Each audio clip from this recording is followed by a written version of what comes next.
wakati mashine zinaanza muthia mutongoria wa bururi Uhuru Kenyatta ni aruguririe waki wa barabara ya iguru iria gwakwo kuma kiharo-ini kia ndege kia Jomo Kenyatta guthii nginya mwena wa Westlands guku Nairobi.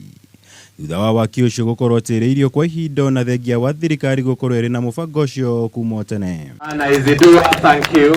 Barabara ino igwakwo kwa ihinda ria miaka iri na kurikirira mwaka-ini wa 2021 mbere ya President Kenyatta kweherera utongoria wa bururi. Nigukorwo na uraihu wa kilomita 18 na yakwo kwa muigana wa shiringi bilioni 65. Barabara ino itanyitwo kunina kaimana muthianiriro wa ngari barabara-ini ya Mombasa Road, Uhuru Highway na Waiyaki Way. Itasaidia kuondoa msongamano wa magari katika hii barabara. Kabuni ya China Road and Bridge Corporation ni gukorwo igitsafania wakio mutaratara-ini wa PPP kuria ene ngari marithingagiririo kwamba kuriha mbere ya kuhuthira barabara ino.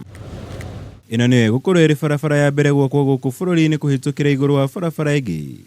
Ni gwakwo na makereka matatu ria mbere yari kuma JKIA nginyagia barabara-ini ya Likoni, ria keri yari kuma barabara-ini ya Likoni nginya James Gishuru, na muthia yarikirire barabara-ini ya Rironi. Wale ambao wanajenga barabara mbele ya watoe watu kutoka sehemu zingine, kwanza wahakikishe ya kwamba vijana wa Embakasi, wa Mulolongo, wa Mathare, wa Kibira ambao wako hapa ndio watakuwa wa kwanza kuandikwa. Si ni kweli? Wakiwa barabara ino tanyitwo gwikira kirori uri uthio wa Nairobi uthite na mbere gucenjia ica-ini ikuhi. Gukwatio na mundu agithama Kenya kwa ihinda ria miaka iri yukite.